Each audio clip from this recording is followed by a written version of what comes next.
The core ideas of morality explained by Immanuel Kant. Here's how you unlock the moral structure of the universe.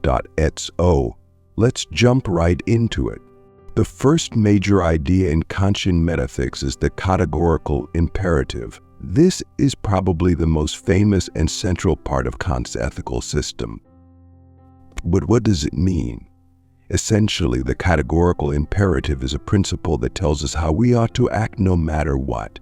It's categorical because it applies universally, and it's imperative because it commands us to act in certain ways without exception. Kant argues that before you do anything, before you make a decision, you should ask yourself, what if everyone did this? Would that be okay? This is called the universal law formulation of the categorical imperative. It's like a moral filter.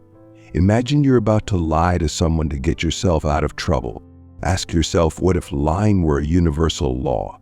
What if everyone lied whenever it suited them? Would you want to live in that world? Probably not. So Kant would say you shouldn't lie. Click subscribe to this channel to get more topics you love. This is powerful because it forces us to step outside of our own desires and think about the bigger picture. It's not just about what I want or what benefits me, but what is morally right for everyone. And that right there is where Kant's genius lies. He's asking us to take morality seriously, not as a tool for personal gain, but as a system that applies universally to all rational beings. Now let's think about this on a deeper level. How often do we act out of selfishness without considering the consequences if our actions were universalized? It's easy to justify our own wrongdoings by saying, well, it's just this one time, or it's not that big of a deal. But Kant challenges that. He's saying, no, think bigger. Think about what your actions would mean if they became a universal law. This brings us to a really deep question.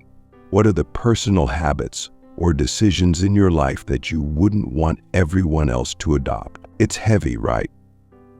Kant holds up a mirror to our ethical lives and asks us to reflect on the universality of our actions. And the thing is, you don't get a pass just because something is difficult or inconvenient. Morality for Kant is about duty. It's about what you ought to do, not what's easy or what feels good. Now, some people might say, but what about the consequences? What if telling the truth in a certain situation leads to bad outcomes? Kant's response is that morality isn't about outcomes.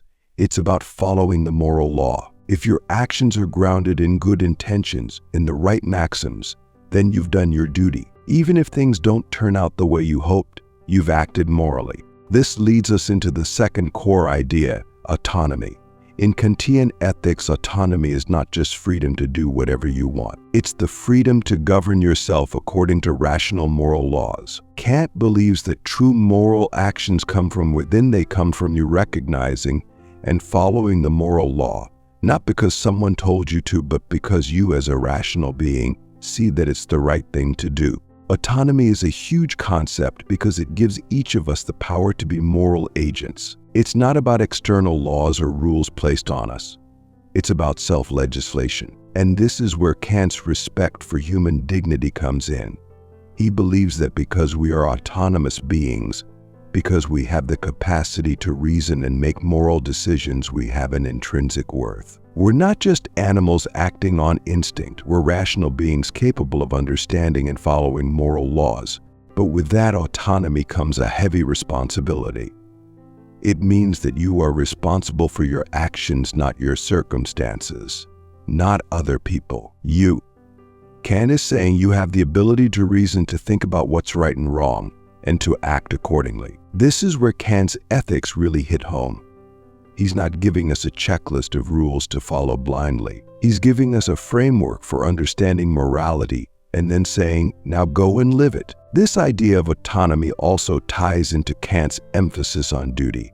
To Kant, moral actions are not about personal happiness or fulfilling desires. They are about doing what is right because it is right.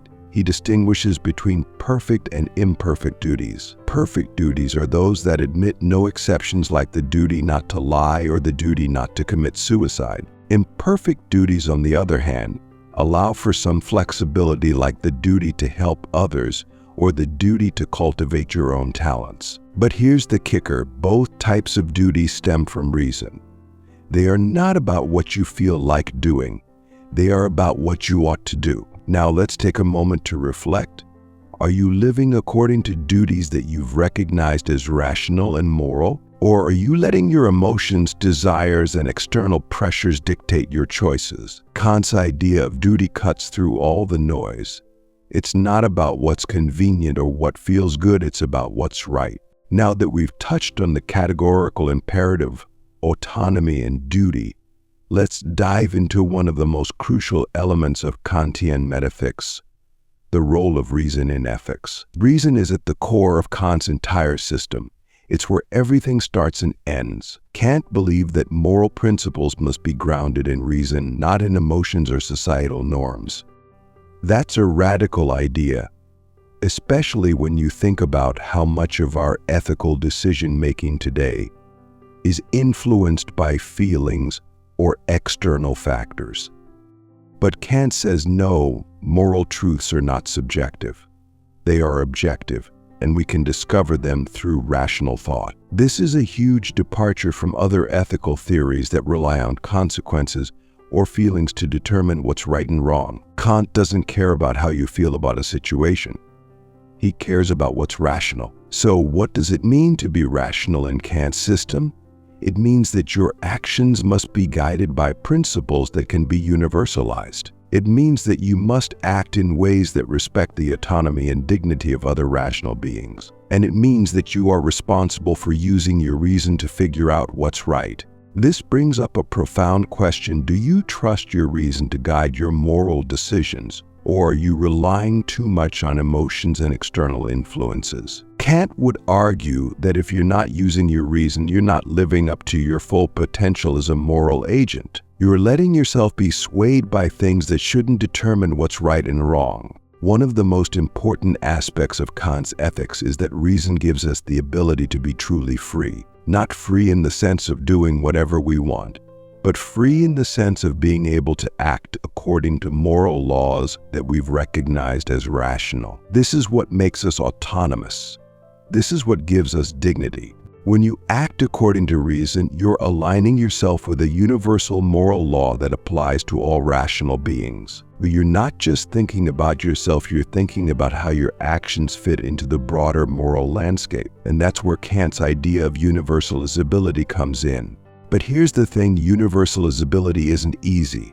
It requires a lot of introspection and rational deliberation. You can't just act on impulse or emotion. You have to step back, think deeply, and ask yourself, is this action something that I would want everyone else to do? Could this be a universal law? And that's where the real challenge of Kantian Metaethics lies. It's not enough to just know what's right. You have to live it.